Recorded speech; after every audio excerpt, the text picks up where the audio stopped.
5 போட்டிகள் கொண்ட இந்த இந்தியா ஆஸ்திரேலியாவுக்கு எதிராக நடைபெற்று வரும் டெஸ்ட் தொடரில் முதல் போட்டியில் இந்திய அணியும், இரண்டாவது போட்டியில் ஆஸ்திரேலிய அணியும் வெற்றி பெற்ற நிலையில் 3வது போட்டி டிராவில் முடிவடைந்தது.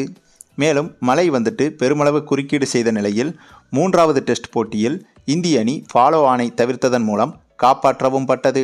இந்த சூழ்நிலையில்தான் 4வது டெஸ்ட் போட்டியிலும் இந்திய அணி அப்படி ஒரு நெருக்கடிக்கு இப்போது தள்ளப்பட்டிருந்தது. ஏனென்றால் இந்த 4வது டெஸ்டில் முதல் இன்னிங்ஸில் ஆஸ்திரேலிய அணி 474 ரன்கள் வரை குவித்துவிட்டது. குறிப்பாக ஸ்டீவ் ஸ்மித் 140 ரன்கள் விளாசியிருந்தார். மேலும் ஆஸ்திரேலிய அணியை 350-370 ரன்களுக்குள் சுருட்டியிருந்தால் நிச்சயம் இந்திய அணி வலுவான நிலையில் இருந்திருக்கும். ஆனால் ஆஸ்திரேலிய அணி 474 ரன்கள் வரை எடுத்துவிட்டது.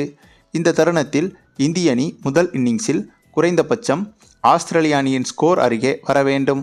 ஆனால் தொடக்க வீரராக களமிறங்கிய ரோஹித் சர்மா 3 ரன்களிலும், KL ராகுல் 24 ரன்களிலும் ஆட்டமிழக்க இந்திய அணி தடுமாறியது.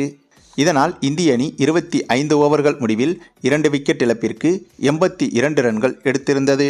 அந்த நிலையில் இந்தியாவின் ஃபாலோ ஆனை தவிர்க்க வேண்டுமென்றால் முதல் இன்னிங்ஸில் 275 ரன்கள் எடுக்க வேண்டும். இதனால் இந்திய அணி இன்னுமே 193 ரன்கள் எடுக்க வேண்டிய சூழலும் உருவானது. மேலும் விராட் கோலி, யாஸ்வி ஜெய்ஸ்வால் ஆகியோர் பெரிய பார்ட்னர்ஷிப் அமைத்து விளையாடினால் மட்டுமே இந்திய அணி இந்த போட்டியில் ஃபாலோ ஆனை தவிர்க்க முடியும். ஆஸ்திரேலியாவின் இலக்குக்கு அருகே வர வேண்டுமென்றால் விராட் கோலியும் ஜெய்ஸ்வாலும் சதம் அடிக்க வேண்டும். அதே சமயம் இந்திய அணி இந்த போட்டியில் வெற்றி பெற வேண்டுமென்றால் குறைந்தபட்சம் இந்த முதல் இன்னிங்ஸில் 400 ரன்களுக்கு மேலாவது அடிக்க வேண்டும். கடந்த போட்டியில் மழை காப்பாற்றியது போல இந்த முறை மழை குறுக்கீடு இருக்காது என்பதும் குறிப்பிடத்தக்கது.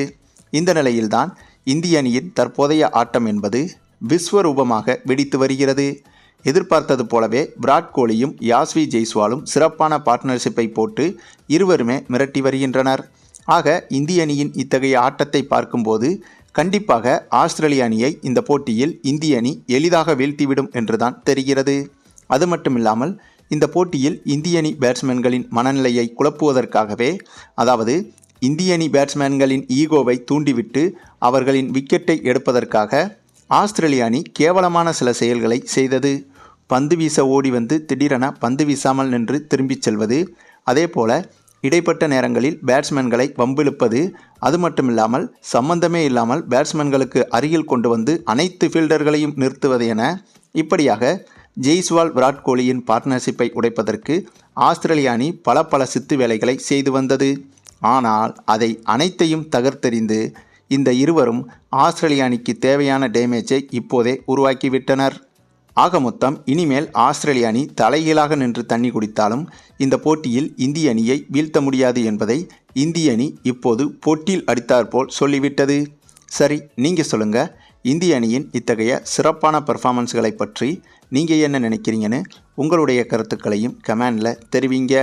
மேலும் இந்த வீடியோ பிடிச்சிருந்தா லைக் பண்ணுங்கள், மற்ற அனைவருக்கும் ஷேர் பண்ணுங்கள், மறக்காமல் நம்ம சேனலை சப்ஸ்கிரைப் பண்ணுங்கள்.